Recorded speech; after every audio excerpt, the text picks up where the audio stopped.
Assalamualaikum warahmatullahi wabarakatuh.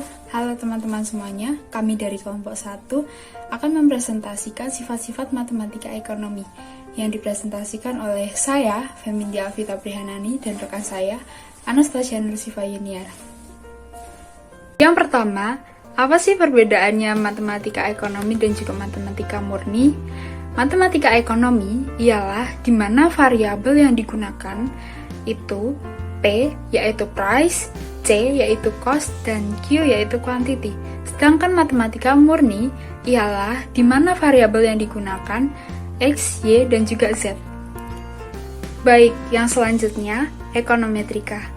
Ekonometrika sendiri pada prinsipnya merupakan perpaduan dari ilmu ekonomi, matematika, dan juga statistika. Ekonometrika juga sering digunakan untuk memprediksi kejadian ekonomi atau tren keuangan, atau juga bisa disebut financial trend di masa yang akan datang. Salah satu contoh penerapan ekonometrika dalam bidang ekonomi yaitu studi mengenai dampak perubahan pendapatan terhadap pola konsumsi masyarakat. Seorang ekonomi menduga atau membuat hipotesis bahwa jika pendapatan seseorang naik, maka besarnya pengeluaran atau konsumsi pun akan naik. Nah, dugaan sementara ini kemudian diuji dengan data empirik. Yang selanjutnya, kita akan membahas statistika ekonomi. Apa itu statistika ekonomi? Statistika adalah metode atau sebuah ilmu yang mempelajari tentang bagaimana mengumpulkan, merencanakan, menginterpretasi, dan menganalisa data. Fungsi statistika secara umum yakni untuk mengubah data serta informasi acak menjadi sebuah data statistik yang bisa dipahami. Statistik merupakan hasil data yang ditampilkan dalam bentuk tabel hingga grafik. Statistik pada dasarnya merupakan kumpulan data yang dihasilkan dari pengolahan yang dipelajari dalam statistika. Dengan kata lain, statistika merupakan ilmunya, sementara statistik adalah data. Contoh statistika pada kehidupan sehari-hari yang pertama ialah pengolahan data kependudukan kawasan tertentu untuk menentukan transisi demografi.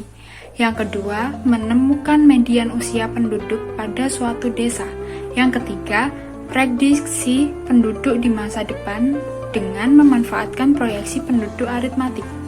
Yang keempat, yaitu data kepemilikan kendaraan bermotor di wilayah tertentu. Yang kelima, data kependudukan dan perekonomian milik Badan Pusat Statistik.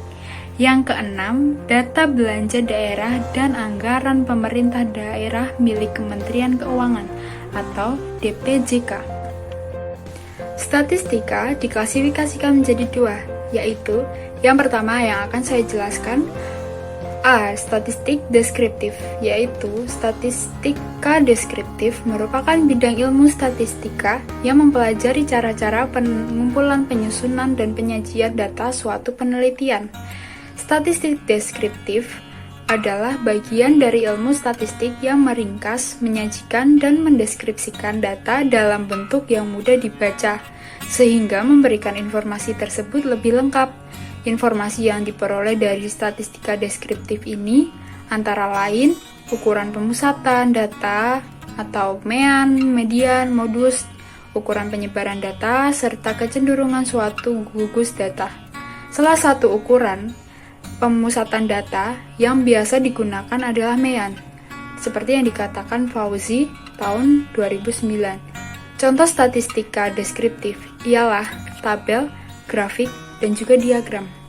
Assalamualaikum warahmatullahi wabarakatuh. Perkenalkan, nama saya Anastasia Nursifa Yuniar dari S1 Akuntansi Universitas Setiabudi. Pada kesempatan ini, saya akan mempresentasikan terkait materi saya yang sebelumnya sudah disampaikan oleh teman saya Alvita. Saya akan melanjutkannya. Baik, saya akan menjelaskan terkait jenis-jenis statistika. Yang kedua adalah statistik inferensial.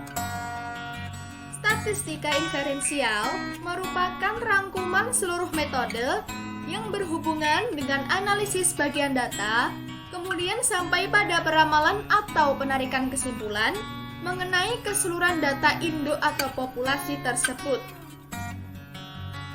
Generalisasi yang berhubungan dengan inferential statistik memiliki sifat yang tidak pasti karena mendasarkan pada informasi parsial yang didapat dari sebagian data. Sehingga yang didapat hanyalah peramalan saja. Contohnya yaitu fenomena pandemi COVID-19 yang mana tidak selamanya COVID itu merugikan.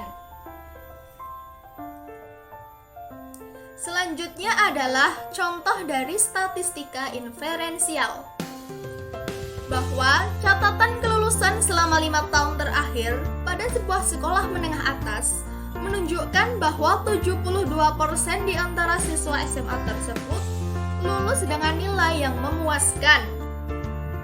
Nilai numerik 72% adalah bentuk suatu statistika deskriptif. Kemudian, jika berdasarkan ini, seorang siswa menyimpulkan bahwa peluang dirinya akan lulus dengan nilai yang memuaskan adalah lebih dari 70%.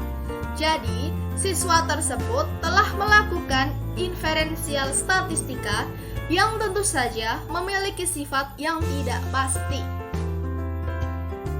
Oke, selanjutnya adalah perbedaan statistik deskriptif dan statistik inferensial. Di mana statistik deskriptif hanya terbatas pada menyajikan data, bentuk tabel, diagram, grafik, dan besaran lain. Sedangkan statistik inferensial selain mencakup statistik deskriptif, juga mampu dipakai untuk melakukan estimasi dan penarikan kesimpulan terhadap populasi dari sampelnya. Baik, untuk sampai pada penarikan kesimpulan statistik inferensial melalui tahap uji hipotesis dan uji statistik. Demikian dapat disimpulkan bahwa deskriptif merupakan olah data yang sudah ada saja. Sedangkan inferensial adalah tools penarikan kesimpulan. Dari yang sudah dijelaskan sebelumnya, baik teman-teman, kita dapat mengambil kesimpulan bahwa antara matematika murni, matematika ekonomi, ekonometrika, dan statistika ekonomi ada keterkaitan.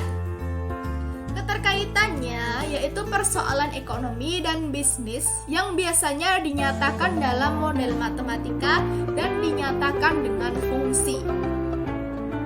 Sebagai contoh adalah penerapan dalam fungsi linier, yang mana fungsi linier tersebut diterapkan dalam teori ekonomi mikro juga, seperti contoh fungsi permintaan dan fungsi penawaran. Hal tersebut juga dijumpai dalam matematika murni. Tetapi, pembedanya adalah terletak pada variabel yang digunakan. Yaitu, pada matematika ekonomi, variabel yang digunakan adalah harga dan kuantitas. Selanjutnya, selain fungsi linier, terdapat juga himpunan, permutasi, kombinasi, banjar dan deret, fungsi nonlinier, fungsi eksponan, dan kalkulus diferensial. Yang mana fungsi-fungsi tersebut akan diterapkan dalam ekonomi, digunakan untuk membantu menganalisis besarnya permintaan, penawaran, keseimbangan pasar, pajak, pengaruh pajak, pajak maksimum, fungsi biaya, fungsi penerimaan, analisis pulang pokok, fungsi anggaran, fungsi tabungan, pendapatan nasional, fungsi invest, fungsi ekspor, dan fungsi impor. Selanjutnya, dapat diketahui juga bahwa model ekonometrika membantu menganalisis data ekonomi, yaitu misalnya untuk menjelaskan hubungan kuantitatif antara variabel ekonomi dan memprediksi output yang dihasilkan. Sedangkan statistika ekonomi ini sangat membantu dalam pengambilan keputusan yang efektif.